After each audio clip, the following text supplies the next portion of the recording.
42 साल की दूरी, क्या खोया क्या पाया। भारत इजराइल रिश्तों की असली कहानी क्या है। नमस्कार, आप देख रहे हैं न्यूज केक। आज हम आपको लेकर चलेंगे एक ऐसी कहानी में जहां दोस्ती थी लेकिन खुलकर नहीं, जहां भरोसा था लेकिन पर्दे के पीछे, और जहां 42 साल तक रिश्ते जैसे फ्रिज रहे। सवाल सीधा है, भारत ने इजराइल से दूरी रखकर क्या पाया और क्या खो दिया। कहानी शुरू होती है 17 सितंबर 1950 से। 17 सितंबर 1950 को भारत ने आधिकारिक तौर पर इजराइल को मान्यता दी, लेकिन हैरानी की बात यह है कि मान्यता देने के बाद भी भारत ने पूर्ण राजनयिक संबंध स्थापित नहीं किए, दूतावास नहीं खोले गए, खुली कूटनीति नहीं हुई, रिश्ते जैसे ठंडे बस्ते में डाल दिए गए। क्यों? उस दौर में भारत नई आजादी के बाद अपनी विदेश नीति नैतिक आधार पर गढ़ रहा था। उपनिवेशवाद का विरोध, आत्मनिर्णय का समर्थन और गुटनिरपेक्षता। भारत ने संयुक्त राष्ट्र में फिलिस्तीन के बंटवारे के प्रस्ताव के खिलाफ वोट दिया।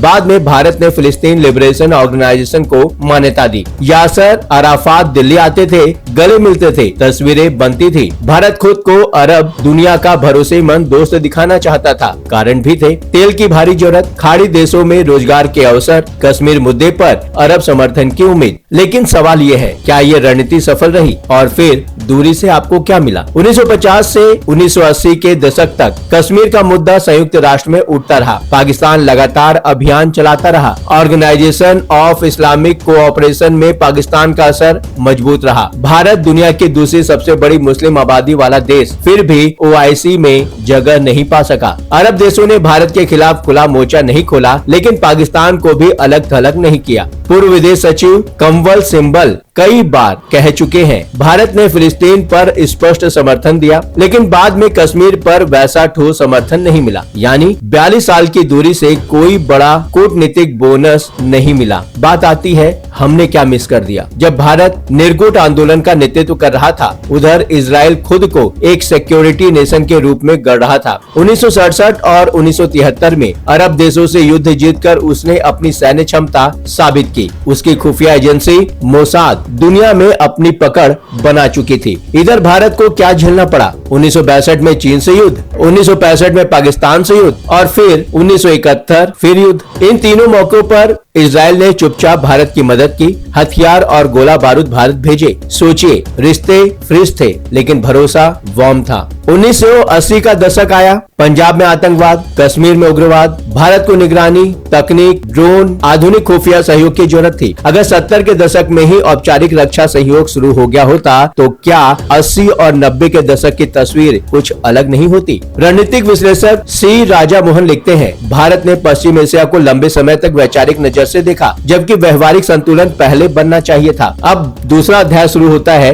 1952। जमी हुई बर्फ वहां से पिघलनी धीरे धीरे शुरू होती है। शीत युद्ध का खत्म होना, सोवियत संघ टूट गया, दुनिया बदल चुकी थी। जनवरी 1992 में भारत और इजराइल के बीच पूर्ण राजनयिक संबंध स्थापित हुए। दरवाजा खुला और रिश्ते तेजी से बढ़े। रक्षा सौदे, कृषि तकनीक, जल प्रबंधन, खुफिया सहयोग। फिर आया 1999 का कारगिल युद्ध। इस मोड़ पर इजराइल ने फिर दिखाया कि वो सिर्फ दोस्त नहीं, रणनीतिक साझेदार है। उसके ड्रोन और लेजर गाइडेड सिस्टम ने ऊंचाई वाले मोर्चों पर भारतीय सेना को बढ़त दी। यहीं से साफ हो गया, यह रिश्ता सिर्फ प्रतीकात्मक नहीं, उपयोगी है। इसके बाद एक नया अध्याय जो शुरू होता है 2017 से, जहां पर खुलकर दोस्ती हुई। जुलाई 2017 की बात करते हैं। पहली बार कोई भारतीय प्रधानमंत्री इजराइल गया। नरेंद्र मोदी और बेंजामिन नेतन्याहू समुद्र किनारे साथ चलते दिखे। सिर्फ फोटो नहीं थी, यह एक संकेत था। अब भारत इस रिश्ते को छुपाकर नहीं रखेगा। रक्षा, साइबर सिक्योरिटी, स्टार्टअप, कृषि, वाटर मैनेजमेंट, हर क्षेत्र में समझौते हुए। और साथ ही भारत ने फिलिस्तीन के समर्थन की अपनी नीति भी जारी रखी, यानी संतुलन कायम। 7 अक्टूबर 2023 एक फोन कॉल जो कहानी बताता है। 7 अक्टूबर 2023 को हमास का हमला,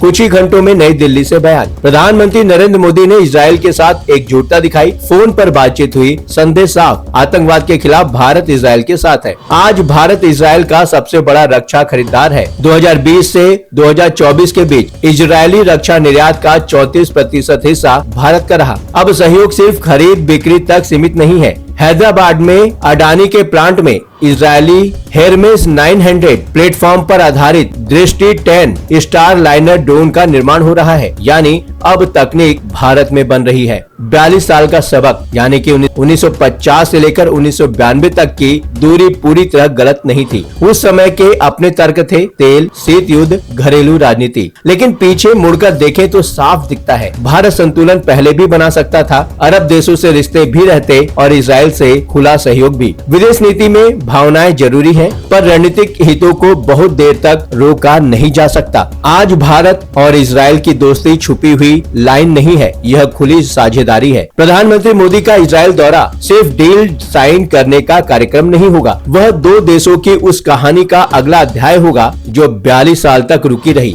फिर चली और अब दौड़ रही है। सवाल आपके लिए है, क्या भारत ने 42 साल में मौका गंवाया या वही समय था जिसने आज की रणनीतिक परिपक्वता को जन्म दिया? अपनी राय कमेंट में जरूर लिखें। आप देख रहे थे न्यूज़ किक। मिलते हैं अगली बड़ी कहानी के साथ। चैनल को सब्सक्राइब करना बिल्कुल ना भूलें।